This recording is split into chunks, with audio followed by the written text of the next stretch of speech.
Is the Xbox Ally X in danger? Oh, what? It's not even out yet. I Can't be know. in danger. No, but we now have the first ever Z2 Extreme device almost available on the market. It's in people's hands. Some people have exported it from China somehow. Yeah. We're of course talking about the MSI Claw A8. Yeah, no AI on this one. Oh, I always get it wrong because they did have the worst naming conventions in the world. Yes. It's still pretty bad. It still is, yeah. What does the 8 represent?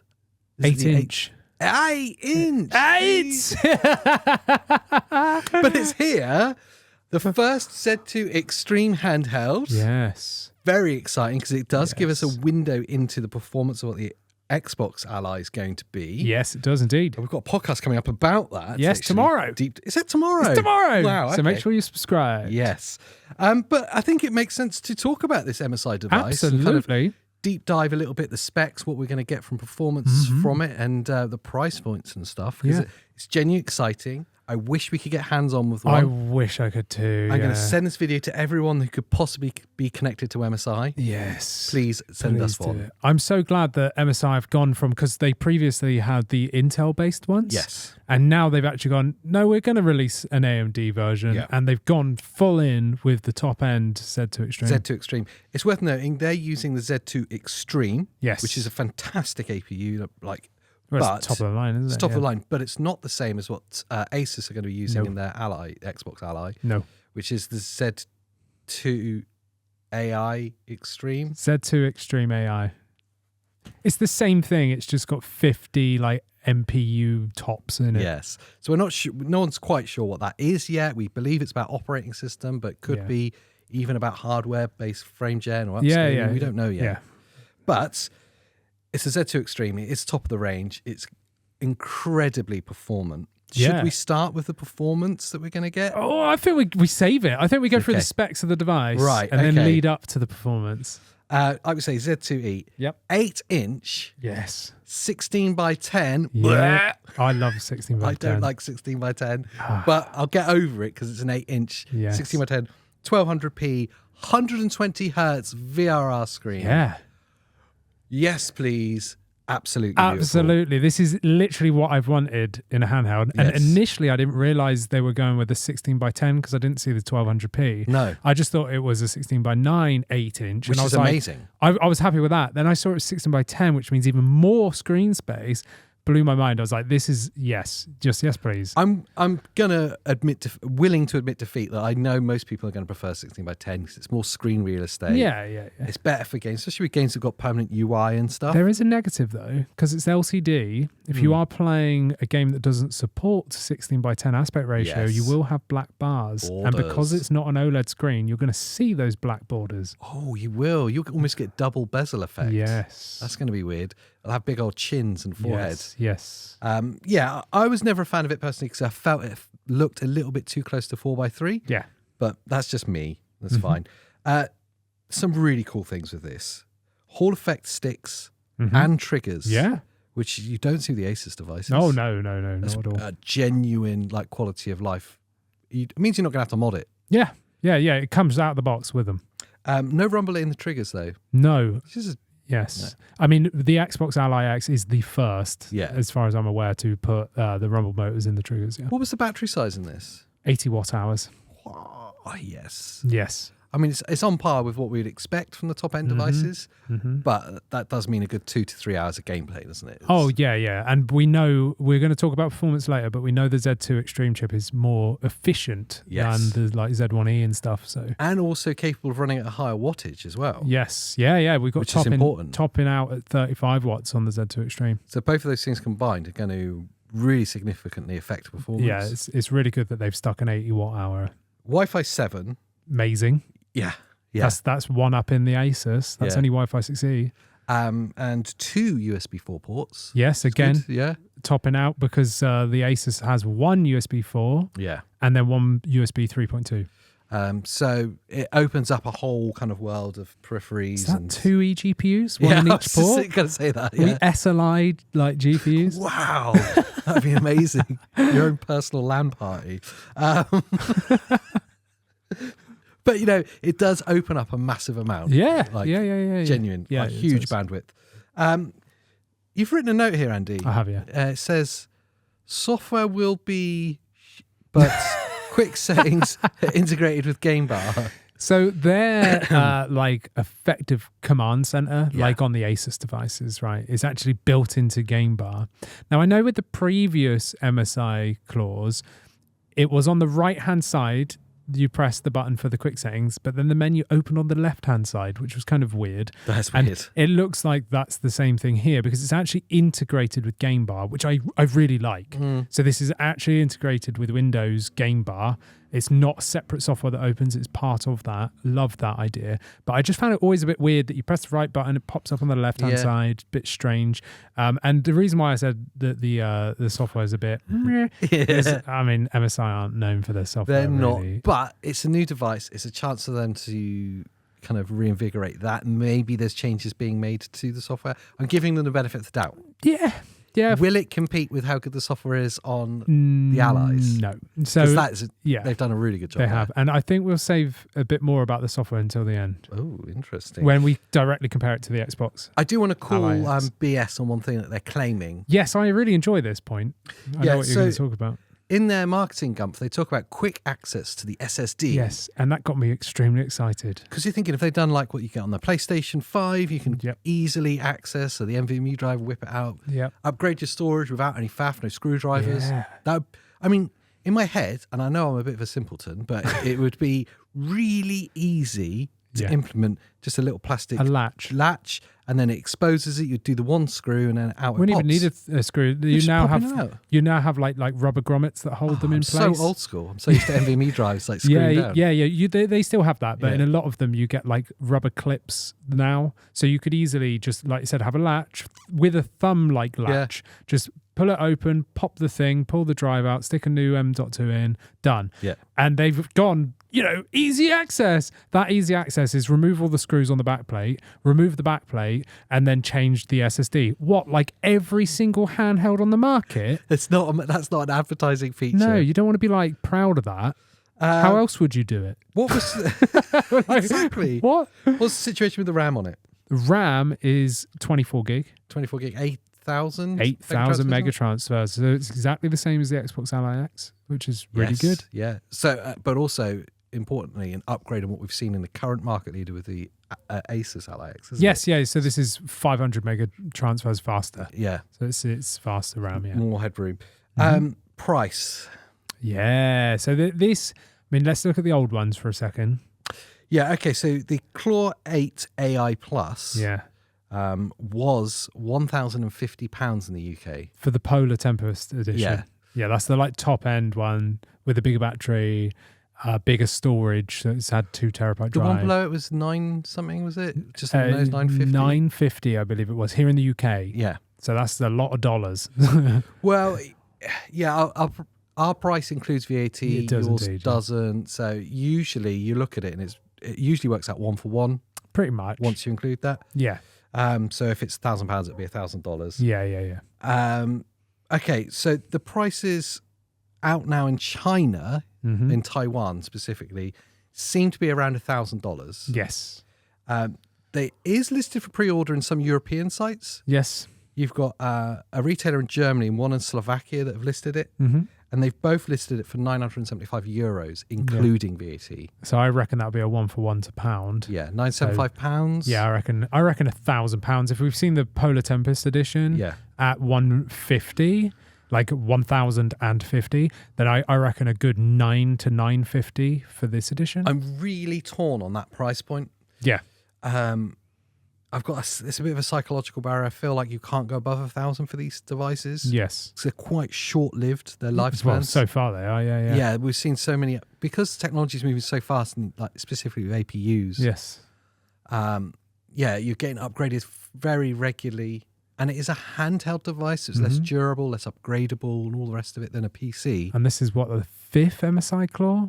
They're like every week they're releasing one, it feels like. Yeah, it might be the 4th, but yeah, there's been a lot. So I'm torn. It's a lot of money. It's a very lot of money, but I mean, it is top-end spec. That's the real duality of it. So there is a big spec there. Like, they've not skimped. And they're beating everyone to the punch with the Z2E. Yep. Which is going to be more expensive now than it is in a couple of months. And in a year, it's way more expensive now. Yeah. So if you want access to the Z2E, which if you're like a diehard handheld gamer, that's going to be the best for you, then this is the only option you've got, and it's probably worth £1,000. And the only thing currently that we know for sure is going to be on sale with an 8-inch screen. Yes. Because again, that Xbox Ally, it just has the same 7-inch screen that the original Allies have. Remind me again what the price was of the Lenovo Legion Go 2. None. Pre-orders on that. There's no price on that. No, it's not even been officially confirmed yet. We've seen a prototype, and that's it. The Go S had a price. The Go S 800, wasn't it? 700. They vary because there's like 20,000 integrations, like iterations of them. So they range in price between about 5 and 8. I think, £100. And that's obviously far less performant than this. Oh, yeah. I mean, I would choose one of these over one of those. Well, I'd choose the Ally X over one of those for performance. Yeah. So really, its competitor right now is the Ally X. Yes, and this obviously is better. Yeah, this is better. It's got a faster RAM. It's got better Wi-Fi. It's got dual USB 4. It's got an 8-inch 16x10. Everyone is asking for 8-inch screens. Exactly. Everyone's asking. For I'm them. pining for one. Yeah, and the other thing we haven't talked about is this is available in a. Oh, wow, I can't speak. This is available in an array of colours. Well said. So it comes at launch in either white or Lambo green, which I love. Like Can we call it Asbo green? Yeah. I want this. If anyone has money, just send me one, please. Donations are welcome to the Andy Venom Green Fund. That's it. I really like the look of that one. But they also do like a purple, a blue, and some other colours as well. I think that in itself, I know it's kind of childish a little bit. Ignore the price for a second. Offering customers the choice of colours is massive. It's amazing. Why, Asus, I know you might watch some of these, why don't you do that? Yeah. Because you've got the RGB thing, so you're all about the crazy high performance. Yeah. Why don't you offer more colourways? Yes. I like the black, it's cool. The white is, okay. Yeah. But like the Venom green on this is so attractive. Yes. I say that, and it's going off topic slightly, but Breed Gaming have got a grip coming out for the Ally X that's the same Venom green. Yeah. See if I can get hold of it so we can do a video on it. Yes. And that made me think, it's like, why are we not seeing this for the Ally X? More shells. Because we know with like the Steam Deck, people are doing shell swaps, like modding them. And then eventually Valve like released like the shadowy, like transparent one and stuff like that. That was a limited edition. Then they did a white limited edition, but just coming off the bat with white and green available at launch, and then later colours to follow. Because everyone wants to have their own sort of bit of personality to it. And you can choose which one that resonates with you. Make no mistakes as well. When you're buying something like this, there's a little bit of it is that you want to show your mates. Yeah. Not to show off, but like to show your personality. Yeah. Maybe you want to share it. Maybe there's a part of it that's like an extension of you, and you want it to be cool. Yeah, and if you like the look of it, you're probably going to reach for it more. Yeah.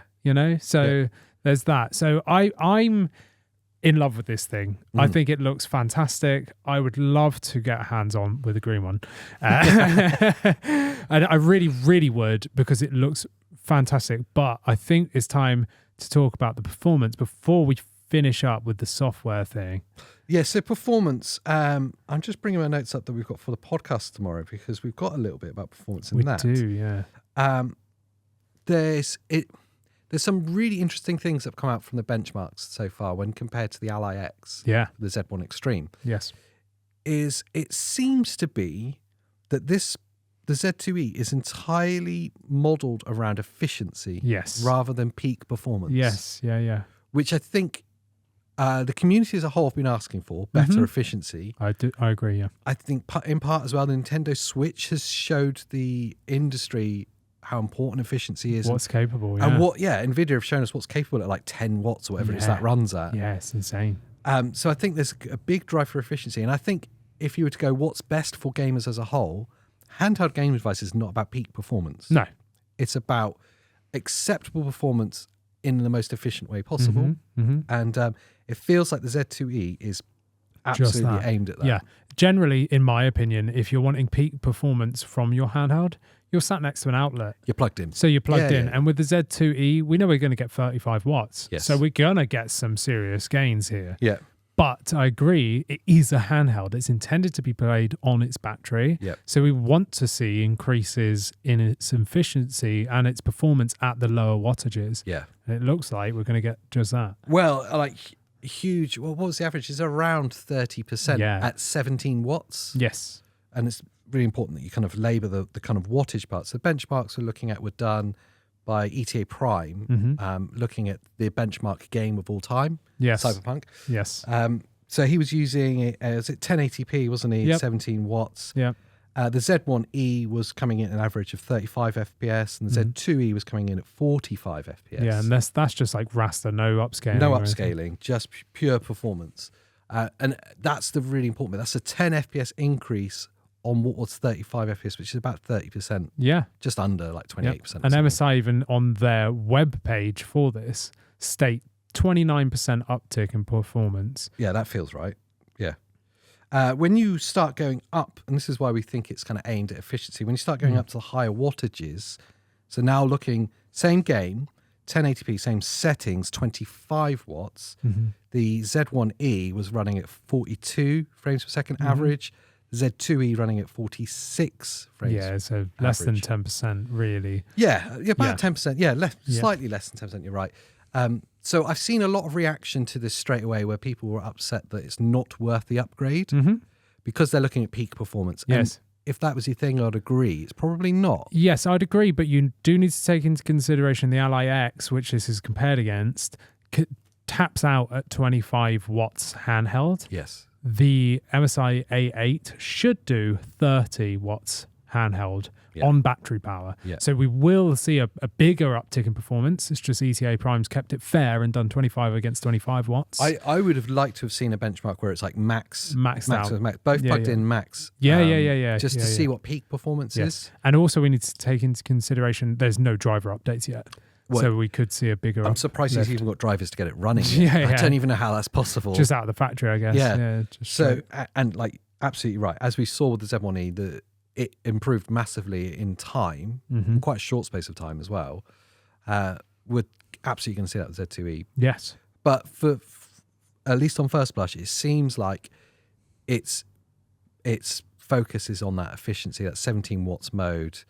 And you're getting huge increases there. That's what I want to see. Yeah. That's exactly what I want from these handhelds is better performance at lower energy expenditure. So 17 watts, seeing a 30% increase in performance is massive because, again, if I was going to play at 25, 30 watts, I'm going to be sat next to a charger. Yeah, of course. You know, and then I'll be playing at 35 watts on the Z2E and getting loads of performance. So seeing a 30% increase at 17 watts, which is the sweet spot, where we're going to get battery life for like 3.5 hours at that. You know, 80 watt hour, 17 watts.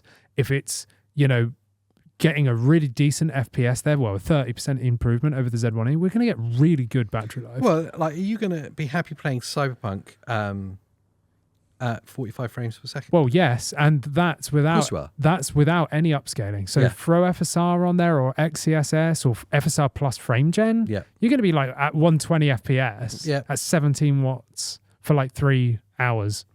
Or more. That's incredible. Genuinely exciting, that is. Yeah, very exciting. My biggest thing, so I think performance is there for me in the like lower wattages. Obviously, we don't know underneath that, but for 17 watts, that's a AAA game machine now. Yeah. You know, the Z2E is going to be able to play the most modern AAA games for the next couple of years at 17 watts with the help of upscaling and frame generation, if you want to use that. I personally don't like it, but whatever.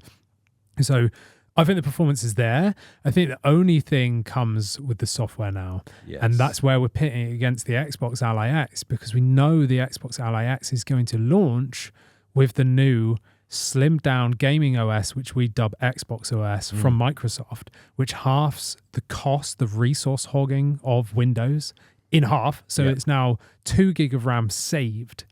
The MSI does not have that. Yeah. You know, so you're going to get that. Plus, the Xbox has the AI cores, yes, which is also going to aid with Windows and potentially potentially gaming. Yeah. In some aspect, we don't know. Either way, it's more headroom for whatever the APU is doing. It's got more capacity to do stuff. Yes, absolutely. So yeah, running the operating system seems very logical.